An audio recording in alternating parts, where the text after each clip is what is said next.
So let's move into the sacral being. So when I say the sacral being, I'm referring to the generator and the manifesting generator. They both have the same exact aura. So the reality is so the reality is that they operate largely the same, but there's very specific nuances that make a Mani-Gen very unique. So when I say sacral being, I'm talking about both of them. When I'm saying the generator, I'm specifically about the generator, and the Mani-Gen, very specifically about the manifesting generator. So the sacral being, like, they're really here to be like the worker bees of society, and we don't like to hear that we're here to be the worker bees. Like, I don't want to hear that I'm here to do all the work for other people. Totally. The thing is, though, is that we like have the sacral center, which gives us the capacity to do all the nitty gritty that non-sacrals can't really do. We have the hub of life force energy, so it powers us up to be able to do all of the extra. And the reality is, though, is that, like, back in the day of kings and queens, we did work just to do work. Now we assign a lot more emotional attachment to the things that we're doing. So back in the day, we were told to do work just to do work, and we got it done. Today, we're noticing it's very different. People are a lot more emotionally invested in what they're doing. The reality is the sacral is now here to chase their bliss. So what happened is, way back in the day of kings and queens, manifestors made up about 28% of society. They only make up 8% of society now. With all of the influencers? Because there's people that are pretending to be manifestors and they're not. There's a lot of people that are operating outside of their energies. Most of the people, to be honest. And the wave of millennials, it's like everyone wants to be their own boss. Everyone wants to be a boss. Everybody wants to tell people what to do. Nobody wants to be the worker bee anymore. It's a lot of it has to do with, like, the work that we are doing is not fulfilling. And so it's like a lot of us don't know how to, like, chase that fulfilling work. So I'm just going to make it up myself. There's a lot of layers and nuances that have to do with why it's happening. What I will say, though, is that a lot of generators or sacral beings are not doing the right thing. For myself, even, in my own business, I catch myself initiating things, and that's not my journey. I'm not here to initiate it. So as I grow, I'm discovering, like, how I can do business with ease. I'm allowed to be an entrepreneur. I'm allowed to be anything I want in this world, right? But it's about the approach for it. So back in the day, where manifestors made up like 28% of society, now they only make up 8%. When you look at, like, how we operate in society, we're still largely operating the same way that we were, like, informed, initiated to operate today. We're still largely, as a programmed society, we're still operating from that same programming. So it's not that we're not going to it's not that we're going to plateau as a society. It's not about that. It's just a lot of the things that we needed to bring into society or bring into reality today, we've already brought into fruition. We don't need to create all this new stuff to take us into the future. It's a lot more about refining and boiling down, and really about, like, making better what has already been created. And as we refine it down, then that's what's going to take us to that next level. So 8% of society for the manifestor, and the sacral being makes up 70% of society. So it's about like a 50-50 split between the manifesting generator and the generator. So the sacral makes up 70% of society, and where we were doing work just to do work because we were told to do work, now we have this emotional, experiential connection to what work we are doing. And the reason why, it has to do with the solar plexus here. Okay. The solar plexus is a center that has evolved in the 1800s. So in the 1800s, the solar plexus became an emotional, experiential authority, which has us seeking the experiences that allow us to feel in our highest energy possible, the highest frequencies we can experience and express. So in the 1800s, 50% of the population started to become emotionally defined. So if you can think of 70% of the population being sacral beings and 50% of that population being emotionally defined, right? A lot of people are doing a lot of things that they shouldn't be doing because they're not excited about the work that they're doing. They're doing work just to do work because capitalism requires them to. You have to do certain work to pay your bills and do all these other things. So society is set up to have a lot of people burning out. And that's why we're starting to notice really high rates of depression, really high rates of anxiety, really high rates of, suicide, to be honest. And, we're starting to hear these like nuances of like quiet quitting and acting your wage. And, I think it's like 61% of the U.S. population are seeking to like change their employment altogether to find something that's more fulfilling. It's because the sacrals are not doing the work that lights them up. So the sacral is here to chase their bliss. And what I'll say is that every sacral being, they're here to show up exactly as they are. What I mean by that is that if it's not a fuck yes, it's a fuck no. So we need to learn to say yes to the things that are a yes and no to the things that are a no. But we've been conditioned to do the work regardless of whether we like it or not. And so we bend over backwards, we walk on eggshells, we give an inch and others take a mile. Like all of these reasons why we do the work that we do, that we're not lit up by. Often it's just because I have no other way to survive and I don't know any other way to do it. And I don't know how to chase my bliss to be able to make that something that's, fulfilling. So a lot of the people are doing work that's just not fulfilling. And here's what happens when we start doing things that are a no for us, we start creating harm. And we create harm 3 ways when we say yes to a thing that's a no. So the first way that we create harm is in the other. So I'm sure you've experienced in a workplace environment or any type of environment where you've gone in and someone walks in and you're like, who shit in their cornflakes? You're like, what is wrong with that person, right? Mm-hmm. And you just can't help but to feel the energy being off. And when that energy gets off, all of a sudden your energy gets off. Mm-hmm. And now your energy is off, so the work that you're trying to do, like you just can't give your all to it anymore. Like suddenly you're just not energetically capable of doing it. And then you, like, let's say you have a deadline to deliver a product or whatever, and now you're going to deliver it and the person's like, what even is this? Like they're not sure what it is you delivered because it's not what you normally give. In your, profession, you could even experience when someone comes into your workplace, doing a workout, whatever, and they don't want to be there. Well, now it affects your energy and what you're providing. And then your next clients that come in, you try to get your energy up and going again, and you're just your day is messed up a little bit, right? I'm sure you've experienced that. So the reality is that what makes a generator's aura unique is it's warm and it's enveloping. So we envelop people with our energy. When I show up to something that's a no, I envelop people with my no. So I now am taking from other people's energy to try to sustain me into doing the thing. And so everyone else is feeling off. So I create harm in everyone else and taking away from their potential because I'm the energetic suck. Right. So why did I say yes to it? Exactly. So now it's our responsibility as sacral beings to understand when I say yes to something that's a no, I'm going to create harm in them, and that's not fair to them.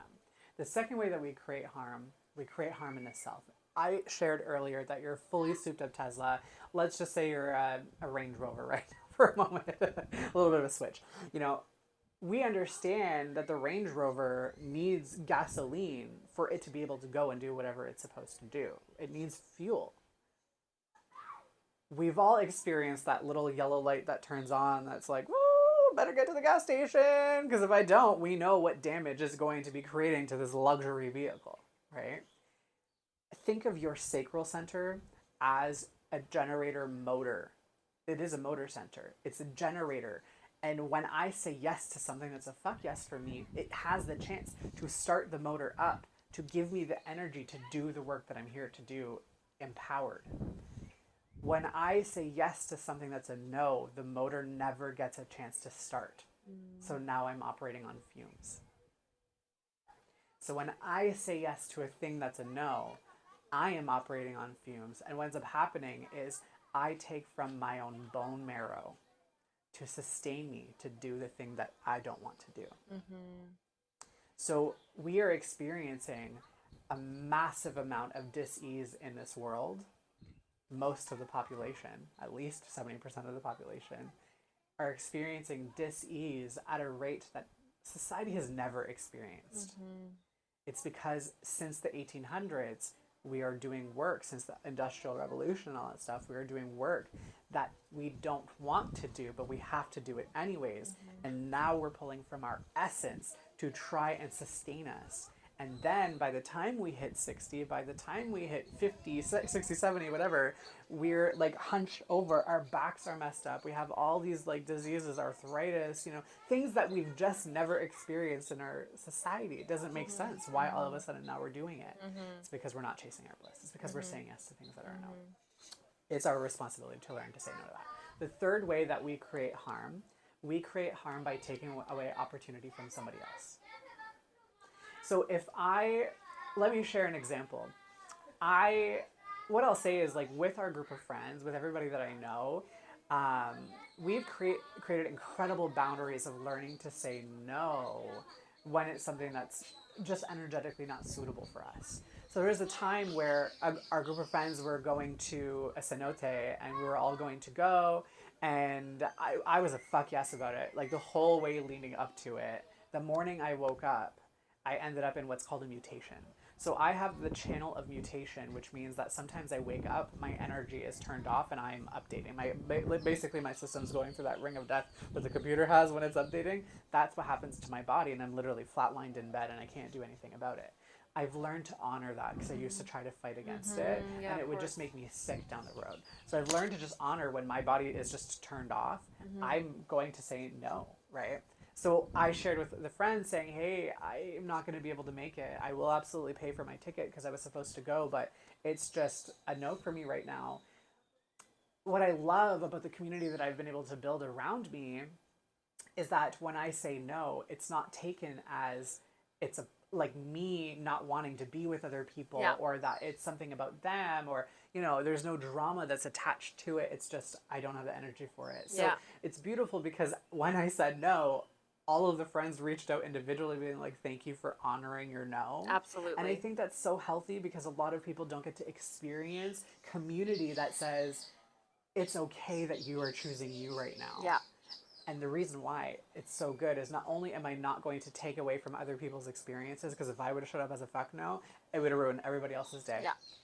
If I would have shown up as a fuck no, I would have harmed myself more, but also because I said no, somebody else that really wanted to go that wasn't able to make it because the taxi was full, all of a sudden a spot was created for them and they had an absolute blast. I saw Snapchats or whatever it was, Instagram stories, and I didn't even have FOMO because I was so excited for them that they were able to make it. Yes. And not only that, I was like, hell yeah, I get to lay back and do absolutely nothing. And just, it was like a win-win. So wow.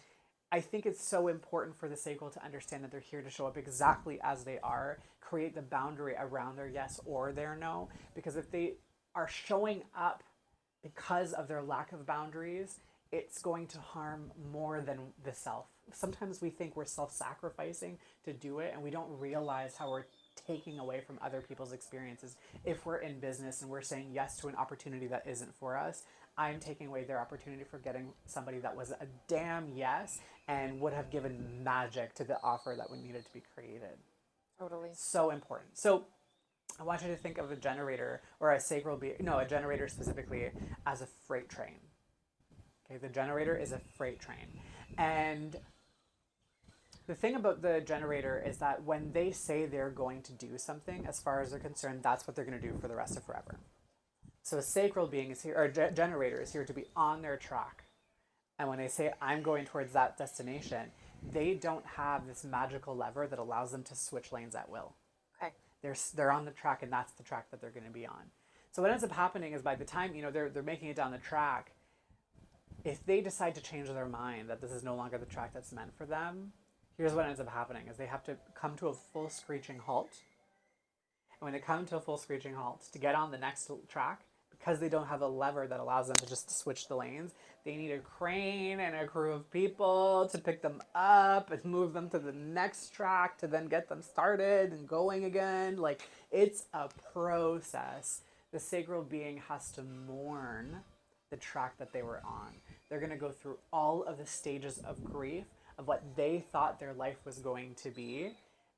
And that exists at the big scale just as much as it exists on the small scale. generators are very often made to seem as though they're inflexible to change. It's not that they're inflexible, it's just physically the track comes to an end. It has to come to an end so I don't get derailed. So there's no more way for me to go. So now there's only something else for me to do. And that there's a lot of pain that exists there. So I'll share an example with my story.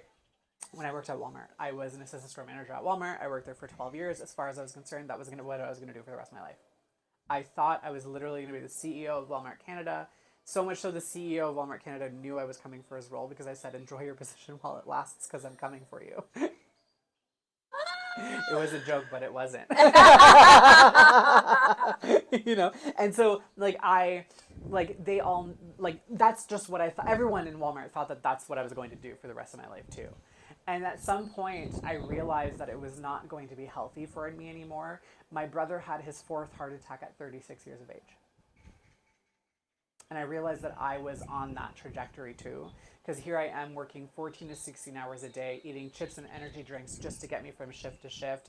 It just was conducive of me just breaking down. So I realized here I am, like, hustling, trying to prove that a millennial can make it up the corporate ladder. Here I am, like, getting myself so far out of what I wanted my life to look like. I love nutrition and I love, health and well-being and all that kind of stuff, doing the things that are correct for you. I knew about a lot of the stuff that I know today back then, but I was still getting myself outside of myself, doing things that were a no. So although I recognized it wasn't healthy for me anymore, I was looking at my store manager, seeing how stressed he was, not just doing the work that he was doing, trying to keep his position. So I'm hustling to get to his position, and then I'm seeing him stressed out because he's trying to keep his position, and then him trying to hustle to get to the next role, and that one's even more stressed. I'm like, what is happening here? So although I saw it and I recognized it as a passenger even before I knew human design, I went through so much grief. I was clinically diagnosed as like severely depressed. It was like a really bad situation. But what I'll say is I'm so grateful that I had the crane and the crew of people to help me get through it. Mm-hmm. Because literally my friends, there was like 12 of them that stole me out of my house to bring me to a lake house somewhere in Canada. So that way I could like process whatever I needed to process to get me back on my lane and moving. I didn't know human design at that time, but that's precisely what they did. Because by the end of that weekend of us being together, I was like literally back on track. Like, okay, I know what I'm doing and moving forward. It's nuts how sometimes it's so simple, but it works. Just getting with your community. Yeah. So the sacral needs to be with their network. They need to be with their people because their people know how to get the person on the track, just energetically. So I'm so grateful for that. I ended up moving to the federal government, and I knew that's not what I wanted to do forever. I just knew that was a stepping stone for me to get to where I do what I did want to do. Yeah. On a small scale,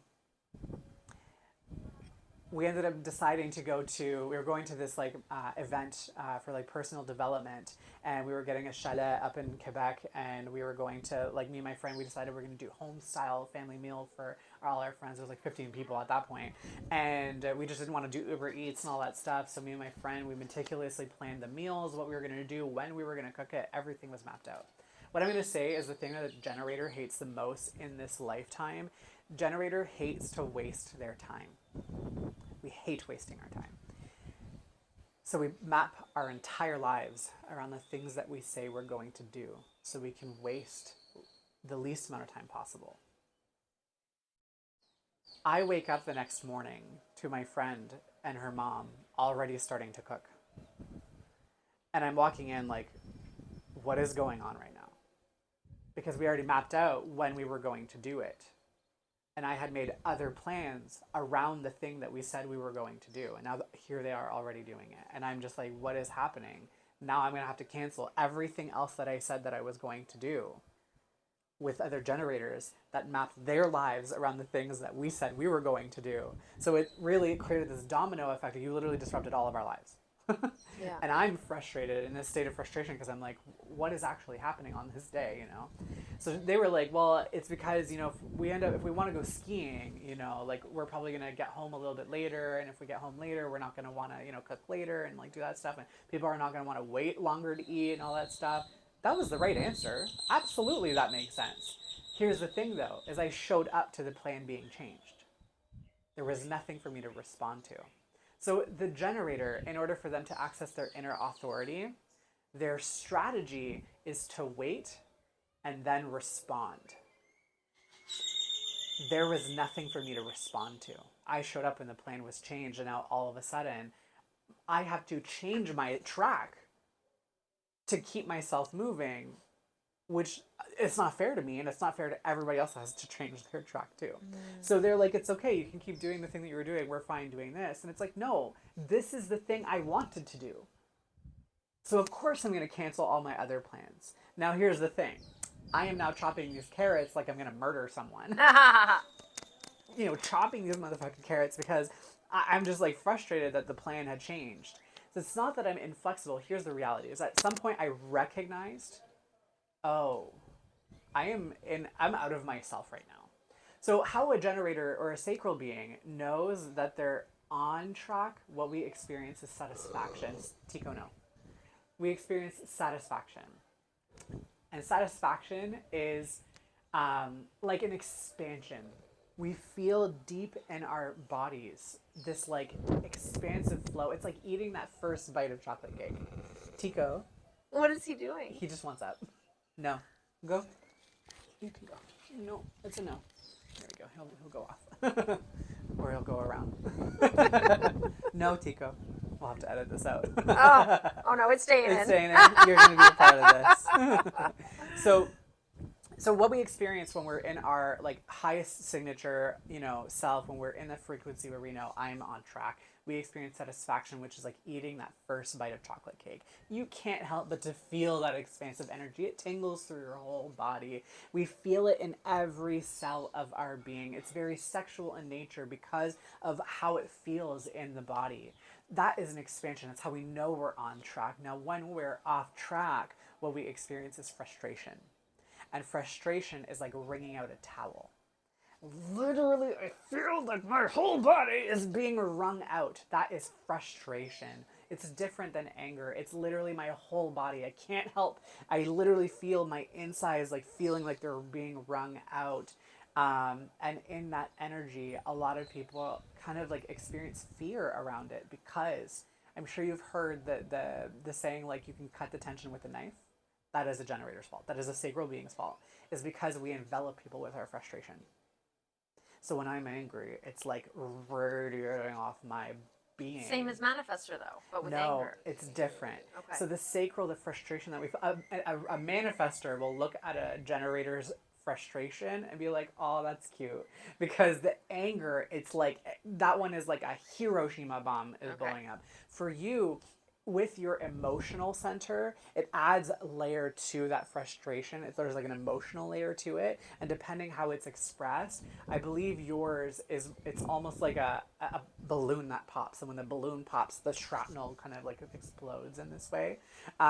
So I think that's the tribal wave. So anyways, so for the frustration, everybody feels that like dense, thick, heavy energy of the sacral frustration. So here I am chopping these motherfucking carrots like murdering someone. And these two people, I see them from the corner of my eye. Oh yeah, they're like, and they're like, oh my god, like, right? That's person. it. And I am in my head, I've learned to act as the passenger, step outside of myself and witness me in this frustration, being like, you are so extra right now. Yes. What is your problem? Totally. And I'm realizing, oh, it's because my track just came to an end. And I'm going through the grieving process of like what I thought my day was going to look like, what I thought my life was going to look like. It's now going to look like something different.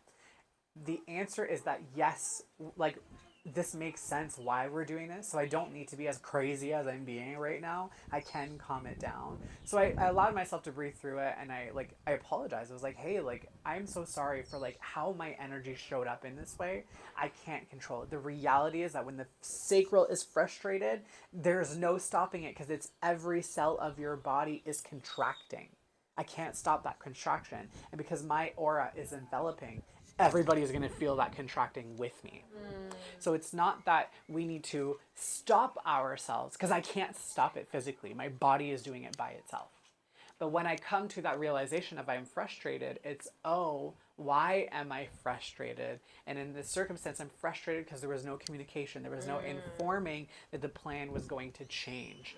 I can accept that the plan changed. There's nothing, it's not that I'm actually inflexible. It's just the track. I need to change lanes. So I'm going to allow it to be what it is. I'm going to apologize for my energy showing up the way that it showed up. And I'm going to set a boundary around that. Hey, in the future, what would have made this a lot better instead of me experiencing this anger, you experiencing my frustration in this way, is if you would have just let me know. Hey, Pat, we're thinking about changing this because of this. What do you think? I would have been like, absolutely, that makes sense. Let me go let the other generators know, too, that the plan is changing so that way they can respond to it and go move on with their lives, too. Right? Another example, just to really knock it home for anybody else, an example would be like, if you're like, Pat, let's go for salmon for dinner tonight. I'll be like, sure. I won't because I'm vegan, but I'll be like, sure. Let's go for salmon for dinner tonight. Or let's make salmon for dinner tonight. I will plan my entire life for salmon for dinner tonight. My entire life will be planned around it. Generators Will map our entire lives around the thing that we responded to. Yes, salmon for dinner tonight. So I will dress for salmon for dinner tonight. I will make a side dish for salmon for dinner tonight. I will get a wine for salmon for dinner tonight. And I show up and you made burgers. If you want to find a frustrated generator, that's the way to do it. So it's my whole track. And I thought this, I literally, my whole brain process is around salmon for dinner tonight. So how do we need to inform? Informing is everything. It's absolutely everything. Because if you would have been like, hey, Pat. And that's totally something I would do. That's it. And so it's like, hey, Pat, I'm at the grocery store and I'm noticing that the salmon ain't looking so hot. Are you cool if I bring burgers? Absolutely. Just so you know, I made a few things thinking that we were going to do salmon. I hope it's totally okay. I'm sure it'll be fine, but I just wanted to let you know. I will probably change because I'm dressing a little bit nicer. I'll wear a little bit more. Society is like, they're stuck in their ways. And they're control freaks. Like, no, don't even try to change the plan on them. It's not about being scared. It's about communicating. That's it. And making them part of the process making them part of the plan. That's it. It's not that I'm inflexible. I just need communication. Because here's the thing, is where the generator track comes to an end, now I have to switch lanes. When we have something to respond to, that's why informing is very important. I can now respond. When I get a response, all of a sudden, new track is added to my lane. Where it's ending, now a magical new track starts to form. And it allows me to weave and wind to the changes of life. I'm not inflexible. If you were like, hey, Pat, I'm sick, I can't show up to this thing. Okay. Yeah. You let me know. I can map my whole life around you being sick and I'm not going to show up to doing the thing. Right. I also, for myself as a generator, I know how I can be around like plans. So let's say if I'm doing an initiation session, I map my entire business around the day for initiation session. I am free from 8 o'clock or 10 o'clock in the morning until 8 p.m. at night. I don't schedule a single thing within that bracket. So if someone's going to be late, it's no problem. I mapped my entire life knowing that people might need a little more flexibility, right? So now I can help myself knowing that I'm inflexible without warning. I'm just okay with it because now I'm like, whatever, my whole day is set up for this. Yeah. And if someone cancels, amazing. You've informed me that it's canceled. Now I can go do so many other things with my day. But because I book my entire life, so basically for me, Tuesday, Wednesday, Thursday is typically my like business days. It's a little bit different because, of what's going on in my life. But Tuesday, Wednesday, Thursday is when I'm available for business. And I map my entire life around that. So I won't schedule a single thing on a Tuesday, Wednesday, or Thursday. So I'm not going to feel like, well, damn it, I could have made other plans. Because nobody's inviting me on Tuesday, Wednesday, or Thursday because I deny them every time. Wow. So I feel in my higher energy all the time, typically, because I've created the space to receive informing and being okay that sometimes people are not in their energy. Now, if I'm not aware of other people's lack of informing, of course it's going to feel like frustrating. Of course it's going to be like resistant. Of course there's going to be friction, right? But now I've created the boundaries I need to. If it happens, I get frustrated. I'll immediately get triggered, and it's okay that I get triggered. I will get triggered, and then I will take ownership of my trigger and say, oh, I recognize why I'm being triggered. It's because there was nothing to respond to. I will set that boundary moving forward. We're not going to be doing it this way. Please let me know. trust me, when someone experiences my frustration, they don't want to feel that again. Right. So they will do the step that's necessary to make sure we're all staying in our positive energy. Yeah. So it's really about communicating on every level that makes everything so much better. Wow. Yeah. So I shared that the generator is here to wait and then respond. Okay. Respond is not initiating. It's very different. Waiting is not me just sitting on my couch all day long waiting for things to show up to my life.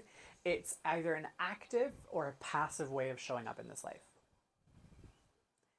What I'll explain for you, when I look at your chart, you are a passive being. You're a quad right. So what that means is that structure is actually a little bit harmful for your life, having too much structure.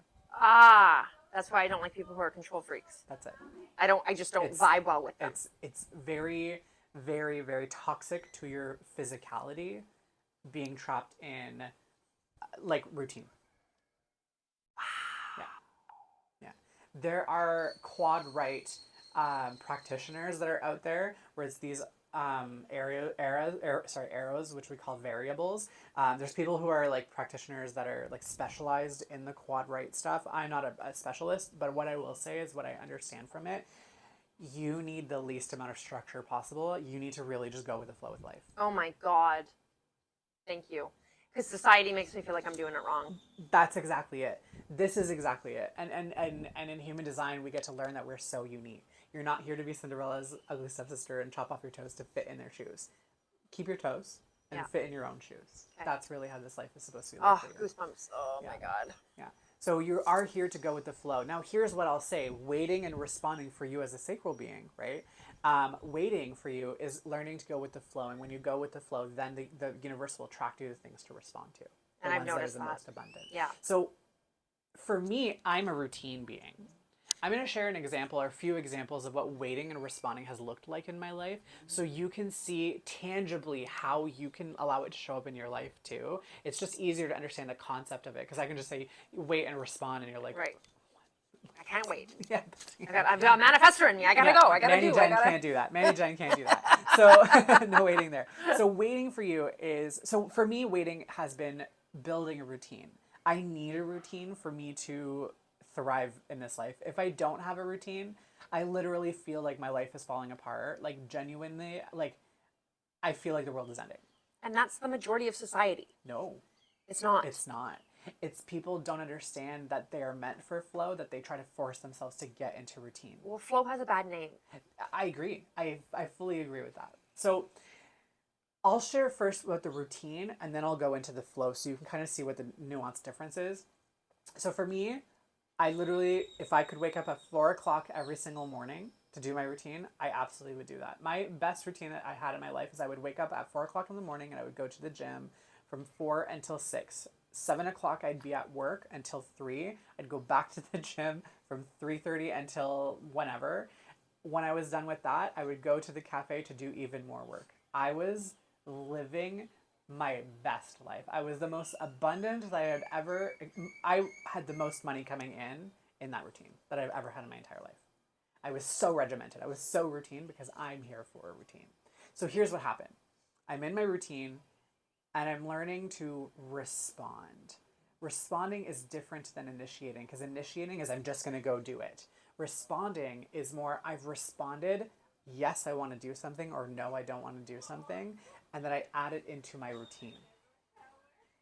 So the first time I made the decision, I'm just going to deep dive into this realm of waiting and responding just to see if it works or not. For me, it's more like I experiment to prove to myself that it doesn't work. Because I'm like, I have to prove myself that it doesn't work, so that means I have to go 100% in. Yeah. And basically prove that I've done the thing, and it doesn't work, so I'm just going to move on from it. To this day, it still hasn't proved me wrong. So what happened was, when I tell you moving to Mexico was the least logical thing that I could ever do in this lifetime, like it really was the least logical thing. I never in my life ever thought that Mexico was going to be on the plan. Like never. Like it was so far away from what I thought was possible in my life that being here a year and a half later, I'm like, I was a different person when I was in Canada. You hear things about Mexico, you know what I mean? Like you have stigma. Plus, like, I was making really good money in the government, getting all the things that I wanted. I had all the attachments, all that stuff. You know, everyone was like, you're crazy for leaving. You know, it's just things that we hear. And my best friend reached out to me and was like, we're moving to Mexico. Are you coming? Yes or no? And I moved to Mexico. Literally, that's it. So here's the thing about the sacral. When we say it's like a sacral yes or a sacral no, it literally shows up in the body as a fuck yes or a fuck no. If it's not a fuck yes, it's a fuck no. That's it. That's just as simple as it needs to be. So the yes or the no is not just some random thing. What it is it's your body that's saying, I have the energy to do this or I don't. So that's it saying the motor will start and it'll sustain you through the project, or the motor is never going to start, so you will work on fumes. And it'll show up in the body somewhere where it's like almost like a contraction, or like there's like a twitch or like a something. Sometimes it's just a feeling. Every sacral is a little bit different. For me, I literally feel my whole body like jolt at an idea that's a fuck yes. I can't help but to like make a movement. You know, when we're experiencing satisfaction, I'm sure you've experienced in your life where it's like something so good that you can't help but to be like, oh my God, this is so good. Or like you're like eating food and you can't help but be like, like it's so good. Or, you know, like you do little happy dances. That's a sacral being, because that expansion, the energy is flowing through your body at such a rapid rate. Your body doesn't know what to do with that energy. So it expands and you're just like making funny moves and making funny sounds and stuff like that people are like, are you okay? And you're like, don't worry about me. So what happens is the sacral yes or the sacral no is saying, I have energy to do this or not. And it operates at in a closed-ended way, not an open-ended way. So an example would be like, I'm here to ask you or get you to respond with yes or no, or this or that type of questions, instead of being like, the worst question you could ever be asked is, what do you want to eat for dinner? It's the worst question, because you're going to be like, and making the decision is kind of, I wouldn't say hard, but it's just like you have so many factors that you're trying to think in your head. When you're asked an open-ended question, you can't get to the response, because now you don't know what to respond to. You're like, I don't know where to take this response. So what's happening is you're trying to consider also what they might want. Absolutely. As well as what you might want. And now you're like, I can't even think about that. Now you go in like paralysis by analysis, right? Like overthinking That's everything. it. Like, well, what type of environment do they want? What would That's be good? it. Can they hear? That's Should it be it. loud? Should it be quiet? Should it? That's it. And so we're in that paralysis, and it stops us from being able to actually make a decision. So it's not that we're not. So it makes us look like we are not good at being decisive. It's not that I'm not decisive. I know exactly what I don't want. But knowing what I do want is predicated on so many other variables. What if I want escargot? I'll never want escargot. But what if I do want escargot and I'm like, that's what I would love to eat today, but I'm like, let's have escargot. I know you're going to say no to that. So I'm like, okay, well, if they don't want that, which is kind of what I want, what else do I want that they might want? And it's just so messy. So instead, for all sacral beings, yourself included, it's about learning to practice what the yes feels like in the body and what the no feels like in the body through closed-ended yes, no, this, that questions. So I'll give you a couple of examples, and I want to see how you respond to it, okay? I want you to close your eyes. I'm going to ask you a yes or no or this or that type of question, and I want you to say the first thing that comes out of your mouth. I'll let you know when you're in your head, okay? Do you prefer a vacation or a staycation? Staycation. Do you prefer pizza or tacos? Pizza. Do you prefer going on a walk or going swimming? Walk. Do you prefer a beach or a pool? Beach. So here's the thing. Where did it show up in your body when you're making your answer? Well, I know the right answer is like down deep in your gut, in your intuition, like here. But for that, because of, I think, the situation, Yeah. I knew I was put on the spot. Yeah. It was like a lot of heart. It's okay. It was like boom, boom, boom, that boom, boom, boom. absolutely can be where it is. Yeah. Absolutely. So Yeah. I feel it more like up in my chest, like Okay. kind of like middle, almost like where my sternum is. That's where I Okay. feel my sacral response. It doesn't have to be so low. Oh, It's interesting. in your body. It's Okay. just wherever it shows up in your body. That's why we do practices like this, so you can start to figure out where it shows up in your body on smaller decisions. So that way, when you have bigger decisions you have to make, you're like, I know where what that feeling is. I know this is a response. So you'll be able to practice it. Now, the moment where you went ee and then you just came out with a response, what the reason why you went into like kind of almost paralysis, it's because it depends on the scenario. It depends on the situation. What if it's like good weather? Is it what if it's too sargasso hot? season? That's it. That's it. You can't respond because it's situational. Yes. So the moment you go into the because you literally, I know you're a sacral being, not a manifestor specifically, because of the sound that came out of your mouth. It is a sacral response. The sacral can't help but to make noises. It can't help but to like, like we make all these like sounds. You'll clock a generator or a sacral being from a mile away because of the sounds that they make. 100% of the time. So now that you have that feeling of knowing kind of like it comes up here, maybe some of it shows up a little bit lower. Maybe it depends on the gravity of the type of decision making that you're making, but practice it more, especially with your partner. What's going to happen is typically he probably is like, okay, what do you want for dinner? And then you're like, and then it creates this like, you don't know what you want, or like, do you want this? No, I don't want this. Do you want that? No, right? It creates this cycle of like, well, you never know what you want. So how we can circumvent this is by asking for options. So the first question is, do you want to go for dinner? Yes or no? Yeah, I would love to go for dinner. Amazing. So if you'd love to go for dinner, instead of saying, what do you want? It's, would you prefer going for tacos or would you prefer going for pizza? I want to go for tacos. That's a response. Maybe when that question is asked, you're like, you don't have to force yourself to pick one. Give me a couple more examples. Or a couple more options. Yeah. That's it. A couple more options. Yeah. Do you want to go for Korean barbecue or do you want to go for sushi? I want to go for sushi. Immediately, boom, it will respond out of your body saying, I have the energetic capacity to take that substance on. So it gets down to every layer of your being of what you're responding to. Yeah. So when you practice it on that level, it's not about being like, I found out that I was a sacral being, so now you're going to talk to me this way. Someone's going to put you in a straitjacket and send you to the hospital. Right? Human before the design, it really is about being like, hey, like I learned that I can make better decisions when I'm given a couple options. Totally. So thank you so much for asking, if I want to come for dinner, just give me a few options. I'll let you know whether I want it or not. Yeah. Now it just shifts almost like the onus, not necessarily on the other person, but it's saying like, give me a couple options. Now I'm going to be like, okay, well, I would love to have sushi, or I would love to go for, Italian, or maybe I'd love to go for this, right? I'll give you a couple options that I know that I want, and then you'll be able to select from some of the options that I've given. Now, if I've given you options and you're still like, like I'm not really sure, this is where we're going to talk about like codependent versus interdependent relationships. A codependent relationship is we have to do the same thing the same way, the same time. So now I'm going to force myself to bend over backwards to have the thing that you want, even though I don't really want it. Interdependent relationship is, well, okay, well, maybe we don't want to go out for dinner. Maybe we're going to Uber Eats in, and I'll get the thing that I want, and you can order the thing from the restaurant that you want. We can eat together at the same time, but we're not forced to do the same thing the same way. Very different.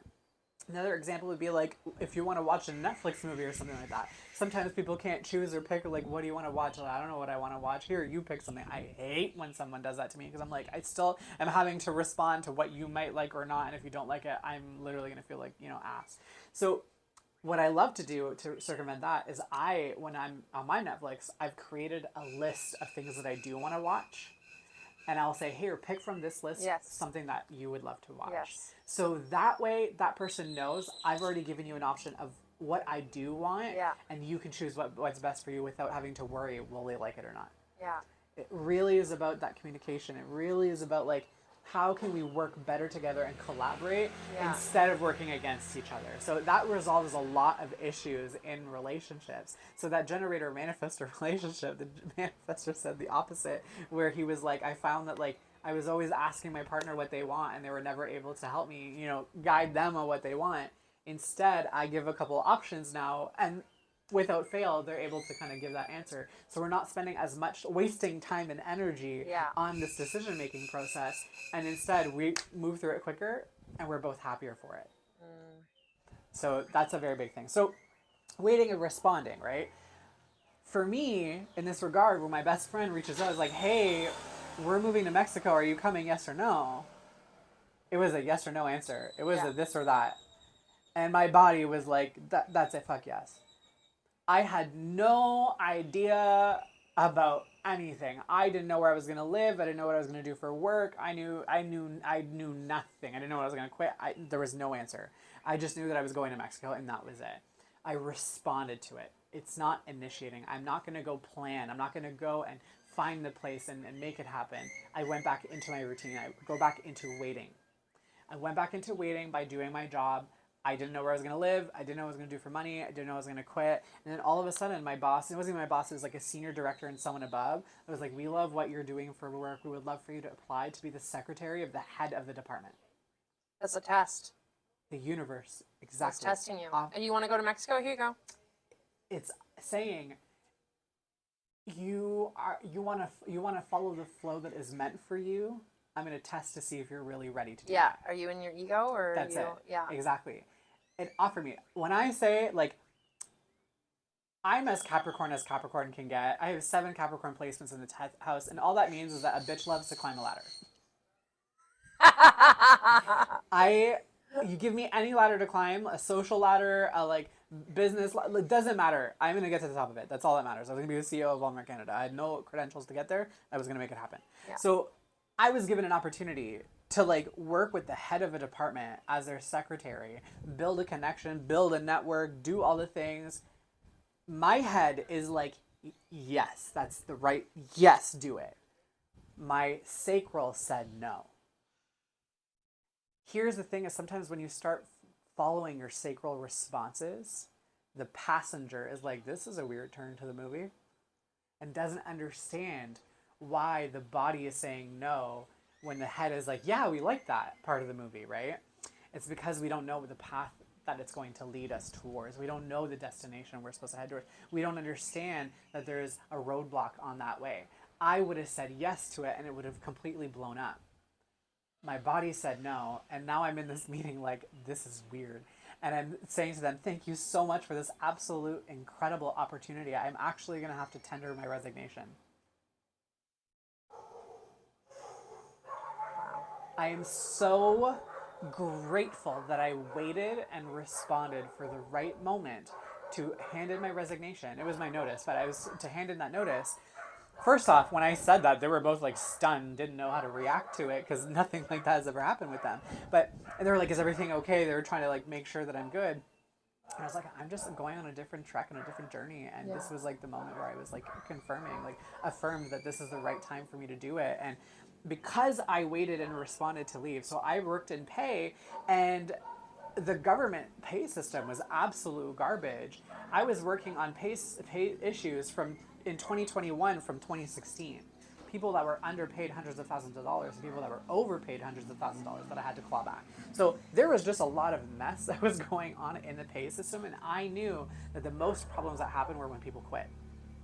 So I knew either the government was going to owe me money or I was going to owe the government money. And they're either going to chase me down or I'm going to chase them down for 4 years to get what I'm owed, right? So I was like nervous because I'm like, frick, I am stuck in this system. I am so grateful. When I gave in my notice the way I gave it in, they went above and beyond to make sure that there wasn't a single issue with me leaving. I left with the most ease possible. People today that are leaving the government, the same position I was in, are reaching out to me like, did you have this many problems when you left? And I'm like, no, because I waited and responded. I am so grateful. So I still didn't know where I was going to move, and I still didn't know what I was going to do for work or anything. And all of a sudden, a mutual friend of me and Jen reaches out and is like, hey, the building that I'm in, there's 2 units that are becoming available. Do you want us to hold it for you? Yes. Yeah, absolutely. And I'm so grateful that I had that opportunity because it became available the day of my birthday. So that to me is like right there a sign. Yeah. But also very often I sit in my unit and I just like, without TV, without music, without anything, I just like sit there and I'm like, I feel so nourished by my environment. I feel so held by the space. It is precisely what my body needed for me to get my nervous system back on track, to regulate my nervous system. I'm leaving, but I'm definitely like, I'm so grateful for that space. So anyways, I said yes to it and it's exactly what it needed to be. I still didn't know what I was going to do for work until 2 weeks before me moving to Mexico. When I say I was like shitting brick houses, like I really was. Like I really was like, for me being such a routine person, for me being a responder, for me being like on top of my things as a Capricorn, not knowing how I'm bringing in the money, I'm like, oh my goodness. I'm so grateful I waited to respond, because 2 weeks before me, and I the whole time was like, I have made it this far. I've trusted that everything is going to work out the way it's going to. I have to release my fear and just do it. That's a very hard thing for a lot of us to do, and I just released myself to the fear. 2 weeks before, I was dropping everything off. I was living in Niagara Falls at the time, and I was working in Ottawa. And I had to drive the 6 hours to go drop everything off in 6 hours back. And on my way back, someone in the human design community reaches out to me out of nowhere. We had never talked before, and was like, I love so much how you write about human design that I would love to hire you as a ghostwriter to help me put together a Wikipedia of all things human design. And that sustained me for the first 7 months of me living here. Wow. I could not be more grateful for that opportunity, not only because it sustained me for that time, but I got to do the thing that I love the most. I got to dive deeper in my knowledge of this system. I got to, put something together that other people will benefit from, even if I'm not working with them one-on-one. And, I got to I get to now help other people one-on-one with like the deep, gift that I have. So anyways, it was really fulfilling. It was really I was so grateful for it. It just was delicious, Now I'm back in my routine. Every time that I say yes to something, I just go back into my routine. That's it. That's what waiting is I go back into my routine. I moved to Mexico, rebuilding a new routine. I'm working on this compendium, doing the thing, and the owner of our building, or the landlord, reaches out and is like, hey, we're going to do this excursion to go to different cenotes, and you have to do an ATV to get between each of them. And normally I would say no to something like that, only because I'm new to Mexico. I don't know the language. They're going to launch me in some cave and I'm never going to make my way out. I don't know what's going to happen, right?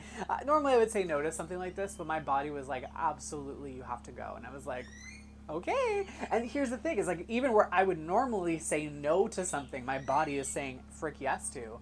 That's where the passenger can't interfere. I'm the passenger, not the driver. So I just went ahead and did it. Now, safety in numbers, my bestie ended up coming with her now partner, and we're going into the taxi, and I'm like, okay, safety in numbers, going in the taxi with them. The taxi gets full, and I can't go in that same taxi with them. And normally I'm like, someone's going to have to get out, and I'm going to come in this one with them. But my body was like, no, you're fine. So I go in the other taxi, and it was great. Someone in the back seat, all three of them, they knew each other, but the guy in the back seat is like, hey, what's your name? What do you do? And I was like, have you ever heard this human design thing? And all three of their jaws dropped, and they were like, oh my God, we just learned about human design a week before. And they all became my client. Wow. This is how I started my business. Wow. Is through this. Wow. Blew my mind. Now I am waiting and responding, going back and doing the thing. A few months later, my bestie reaches out and she's like, hey, we're going to this round table entrepreneurial event at Josie's, and we're seeing if we can work together as entrepreneurs, find a way to work together, whatever. And Karen from Manifestables, she's the first one that speaks up. I'm sitting in the corner with Jen and Christy on the side, and I'm just listening in, and Karen's the first person that reaches out, and she's like, hey, I'm launching this festival called Manifestables. It's the third time that we're doing it, and we're looking to bridge both the masculine and feminine world, the masculine being space, crypto, tech, all that stuff, with the esoteric spiritual worlds, to see if we can find a pathway forward together instead of always trying to compete against one another. And we're looking for somebody who knows human design. Shut up. I literally am sitting here What the fuck? hello? I literally thought I was in the Twilight Zone. I literally was like is someone playing Sims right now and I'm the character, and now I'm seeing through the Matrix or something? It was really an eerie moment because of all of the modalities in this world that she could have mentioned. Yeah. She mentioned human design. Amazing. And I questioned her. I was like, did someone tell you that I was going to be there or whatever? And she was like, I absolutely you're not there didn't. very often, Yeah, she was right? like, I knew absolutely nothing about you. I didn't know who you were until before that event. Wow. I didn't know of you or anything, she just asked the question.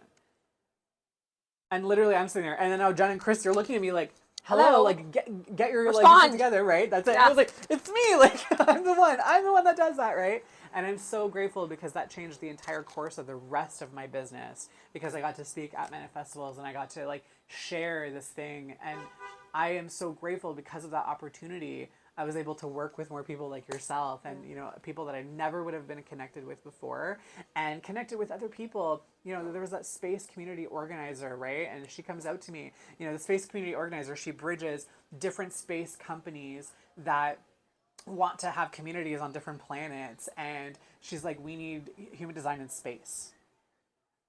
And I'm literally sitting here like responding like, oh my goodness, yes. But I can't fully respond to it because there's so many other aspects that are going to need to be made with it. I have to get back into waiting to connect with the person that puts these charts together. Because if we're aspecting Earth as our anchor point, what if Earth becomes something, if I'm on Mars and Mars is my anchor, what does Earth become? Yeah, Right? yeah. How does that change our designs? How does Yeah. that whatever? So now I got to go talk with engineers that's going to help me put these systems together. Yeah. I never could have made that up myself. Yeah. But I was given something to respond to that now I have things that I get to work on in the future. So I'm sharing all of these examples to show it's not responding. You respond to little things every single day. You will know that you're on your path because of how much satisfaction you experience, all that tingly magic that you're like, I don't know where this is coming from, but it's coming to me, right? And it happens more and more and more the more you stay on your track. The only thing that the universe wants to give you everything you desire on a silver platter. The only thing that it asks of you is to wait and respond. Follow your strategy and authority. That's it. That's all it asks of you. So for you, being a waiting being, your waiting is to be in the flow. So I want you to start asking yourself in the morning when you wake up, what would I love to do today? And you respond from there. What would I love to do today? I would love to go for a walk. You then wake up, you get yourself ready, and you go for your walk. While you're on your walk, maybe you see a brand new cafe that's opened up. You see the cafe and you're like, oh my God, I would love to go in there. So you respond to seeing the cafe and you go in the cafe. Yeah. Then you read their menu and you see this item on the menu you've never heard of before, and you're like, oh my God, that sounds so cool. I want to try that out. You respond to that menu, that item on the menu. So I'm responding to myself. You're responding to life. So what life kind of puts on my lap, that's what it. I'm responding to. That's exactly it.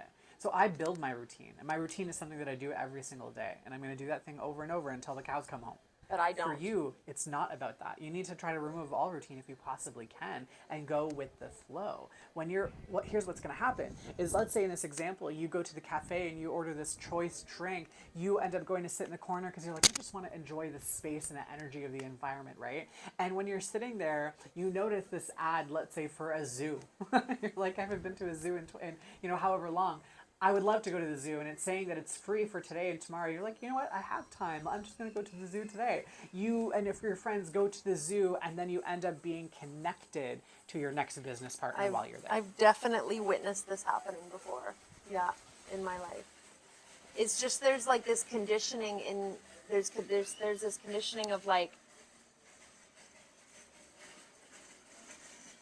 I don't know, maybe I judge myself or other people judge me and it affects me, that like that's not an efficient way of living life. Yeah. Like you're going to get nothing accomplished That's if you just if you have no structure. That's it. Yeah, it's because here's what I'll say is that like the current format of capitalism is built for the routine being and is built for the generator, the routine generator. That's precisely what it's built for.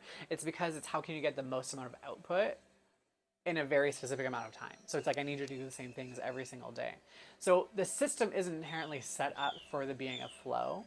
Quad rights, there's a whole relearning that you need to do. That's why there's specific practitioners that relate specifically to quad rightness. For me being a left being, for me, routine and all that stuff, the structure, I thrive in that environment. Yeah. So for you, it's about understanding it's not that you're not meant to partake in it. It's that now you get to create what that environment looks like for you. You will find your best responses. You will attract the most amount of abundance when you allow yourself to get into that flow, when you allow yourself to do it unapologetically. Some people might be like, I don't get it. Some people might be like, I don't understand you. But I know other manifesting generators that just go with the flow, like Jen. Yeah. And I just witness abundance, just Yeah. overflow of abundance, What right? are the, I'm just curious, what are the careers that would work with that? I think any career could work with, providing that it's like, it's something that gives you enough space. So the reality is like we do have to do what we have to do in this society. That's the truth, right? If you have to make money, you have to make money, and you'll figure it out, right? But it's trying to find those environments. Is like, what environments can I enter in that give me like room to breathe? Like, can I do a job remotely? And if I can do my job remotely, for you as a manifesting generator, we'll talk more about that.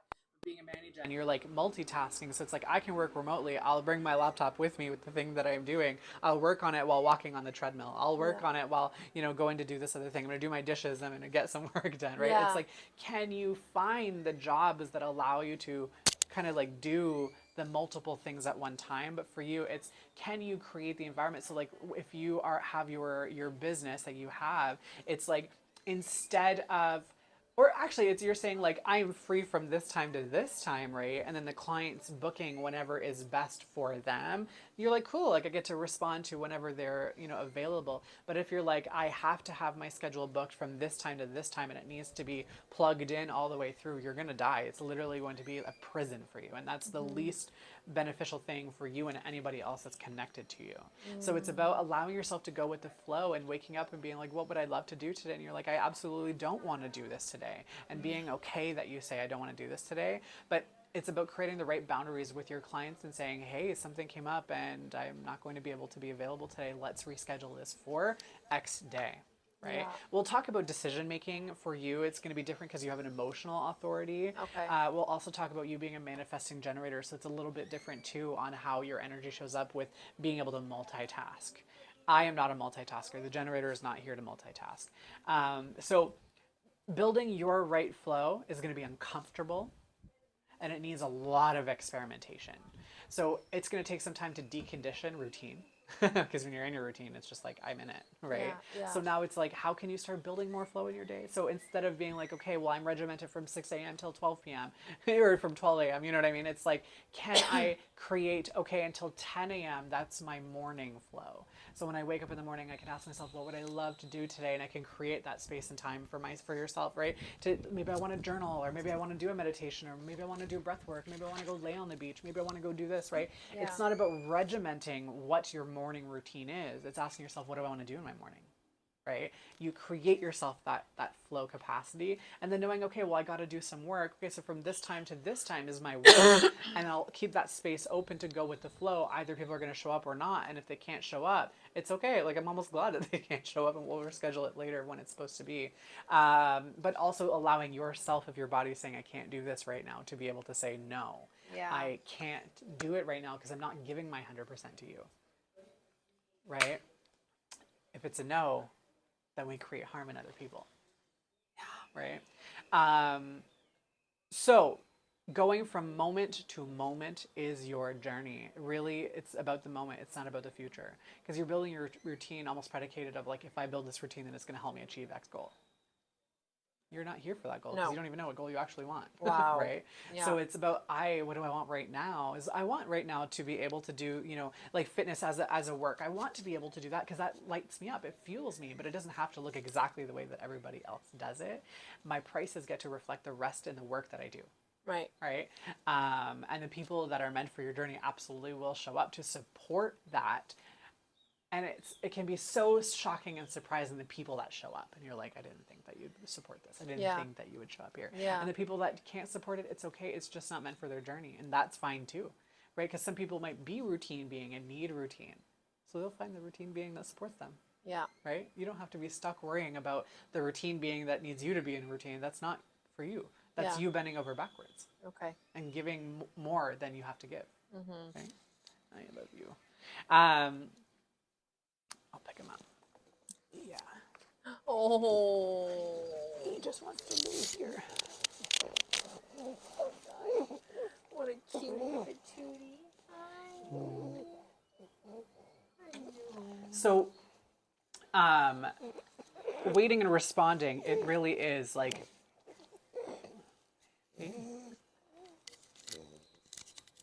Oh, the mic. Don't worry. Are you going to hang out with us? So waiting and responding is so out of everything that I can teach you today, no, we're not doing that today. Nope. What? No. Why does he make those noises? Because he wants me to pet him. Oh. He just is being, Like, yeah, he's being a sucky. give it to me. I'll bring his bed out after.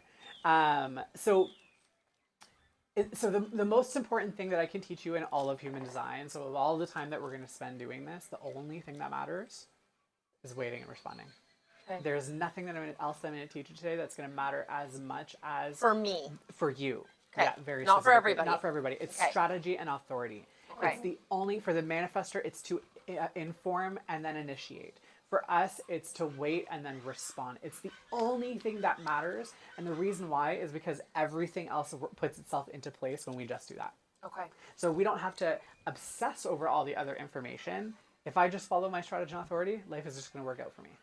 Right? So for you, wait and respond. Go with the flow and witness the opportunities that suddenly start to show up for you. That's even more abundant than you ever could have asked for, that you could have created for yourself. I've noticed that in my life. And I like to say, like, I feel like I'm an opportunist because opportunities land on my lap when I sit back. When I sit back and relax, like, way better opportunities come than when I'm like searching for opportunities and reaching out to him and her and him and It's like hitting a brick wall constantly. Yeah. Allow yourself to let it come to you. I was initiating everything. If I would have initiated the place I wanted to live at when I came to Mexico, I would have went and found it. I probably would have moved back to Canada like within a month. Yeah. Because I'd have been like, I hate this, get me out of here. Right? Because you can find some places and it just isn't it. And I would have just like assumed this is all of Mexico, this is a sham, I gotta go, right? Yeah. I would have probably seen some things, I would probably experienced some things, and it would have been a no. So instead, I waited for the place to respond to, and it literally showed up on my lap. Literally when I was coming down in January on the day of my birthday. Crazy. I can't make that up. Do you know what I mean? No. And your birthday is? January 15th. 15th. Yeah. Okay. So just a few days before you. And now I'm making a move to go back to Canada, and normally it would have been a sacral no, and it's actually a sacral absolute yes. And I'm excited because I don't know what the opportunity is going to be, but I know that there's something that I'm going to show up to, that I'm going to respond to, and it's going to radically transform the trajectory of my journey, right? It's just about trusting, and that's the challenge that most people, they don't know how to trust it, because for so long we've been taught to make these logical like decisions that make sense, like all that stuff, right? Yeah. And that common sense, the reason why it's not common is because it's not meant for everybody, right? You got to follow your intuition. Up here, this is the stuff that scares, that like tries to keep you in fear, to not hold you back, but it's what it does is it holds you back, right? The fear of the ego. It wants to stay safe, and it doesn't know, what is correct for you on the other end. So when you follow this already knows. So that's that. So the difference between the generator and the manifesting generator. Where the generator is the freight train, the manifesting generator is a bullet train. Okay. Y'all can operate at a velocity that generators just physically cannot operate at. The reason why is because they have access to the throat center. The throat becomes defined. When the throat center is defined and it's motorized, it's like adding NOS to your fuel. You're just going to go super fast, like if you're like a speed car or whatever it is, like a racing car, right? They add NOS to it and they go super fast. That is precisely what the throat center, when it's motorized, what it does for you. So you are capable of getting things done a lot quicker than most people. And you very often probably look back and be like, why are you not done? Like, how come I finished this so much faster? I realized I was special a long time ago. Yes. Special, or call it something else. Yeah. Crazy. No, special. Manifesting generators have the capacity to get things done much quicker. The reality, or the reason why, is because you have this unique capacity to skip steps that other people have to take to get the same job done. Slow and steady wins the race for the generator. It's like the story of the tortoise and the hare. I gotta do the thing and finish the thing. Do the thing and finish the thing. For you, you're able to like ping, ping, ping, ping, ping, and then it's done.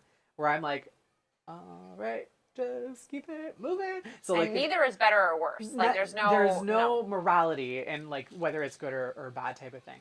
I'll even share as a funny joke, you know, what I share with all mani gens. It's like a mani gen that's doing this session would probably get it done in 45 minutes. Oh, like yeah. it takes me like 6 hours to do it all almost. Like But right? I'm getting so much more information. Right. So for me it's do the task, finish the task until you do the task until it's done, and when it's done, then it's finished. So the ManiGen has a unique capacity to multitask. So it's like you're able to quantumly get more done in a short period of time than I could ever. A generator can't multitask to save their lives. Ask a generator to multitask, or if they can multitask, they're gonna say yes. They're lying to you. They're lying. They're lying.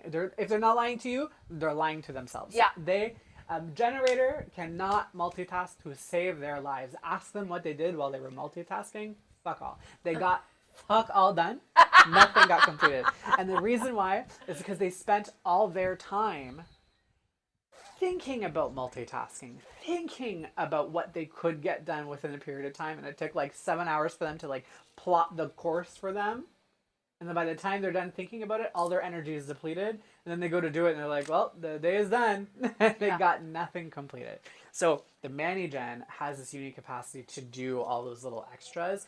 Through that skipping of the step, you're just able to like understand, okay, I'm upstairs and I got to go downstairs. Well, I have clothes that I need to bring to laundry. So I'm not going to like leave the upstairs until I grab those clothes. And then when I'm walking, in this room, I got to grab this thing. It's almost like ADHD. Like I think most ManiGens have ADHD, to be honest.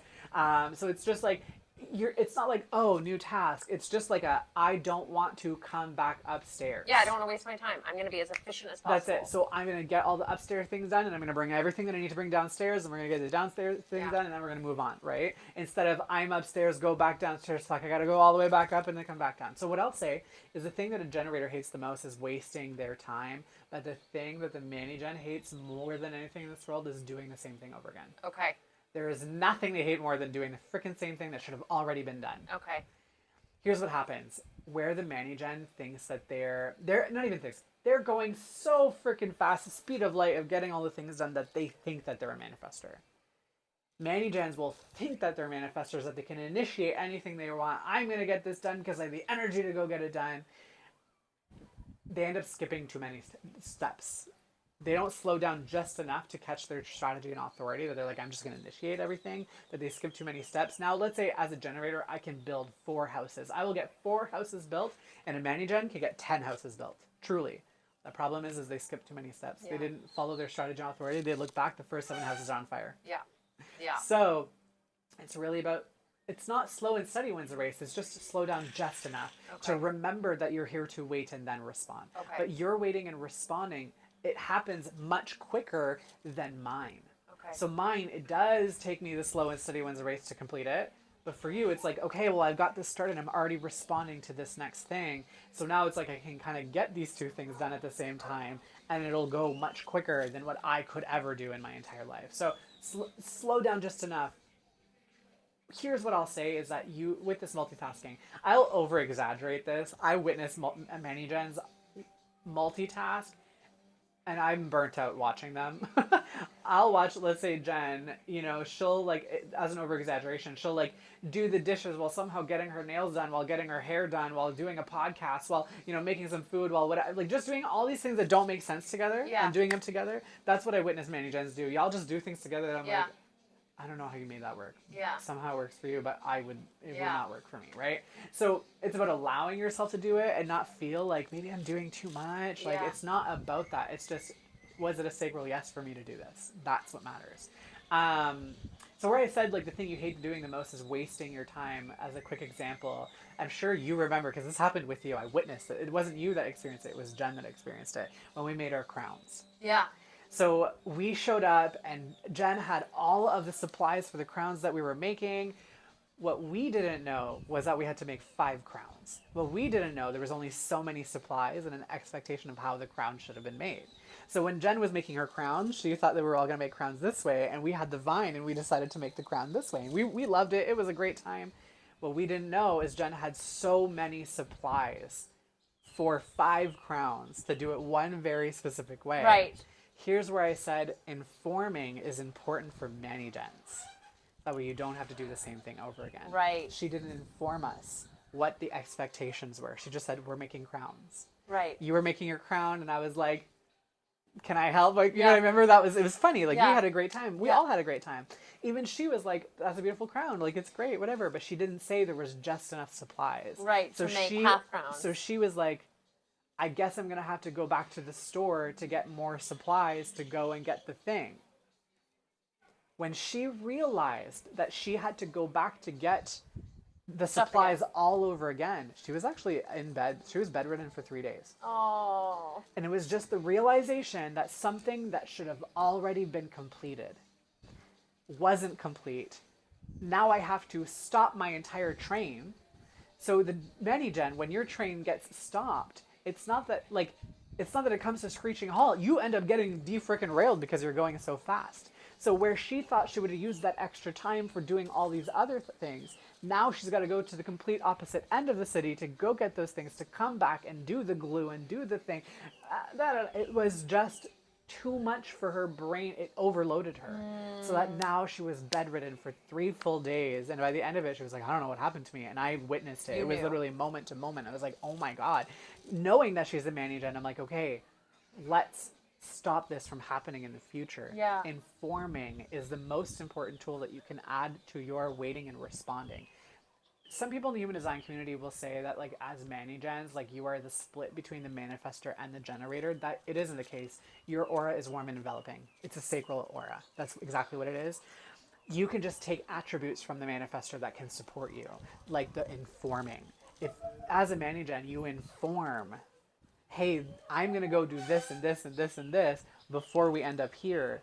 As a generator, I'll be like, okay, I'll meet you here because slow and steady wins the race. I'll be here. If you don't inform, hey, I'm going to go take care of all these things before I go do this, I might witness you going the other way and being like, oh, I misunderstood what the plan was. And I will try to course correct to meet you over here. And then you are like pinging back and forth and end up here. And now our wires are crossed and you're like, what are you doing? Where are you? And I'm like, oh, I misunderstood everything. Yeah. By informing, hey, I'm going to go take care of all these things, I'll be like, okay, you go take care of all those things. I'm going to meet you here. Yeah. And now we end up here at the same time. Because now instead of with the wires crossed, you're like, I have to wait for this motherfucker to get here. Yeah. Now my track has stopped. I can't go back and go start new things. Like, I'm wasting time. It's just so much that's like, you need to go so much faster. So to stop the Friction. the halt. Okay. Informing allows for everyone else to respond to what you're doing and what's going on and what needs to happen.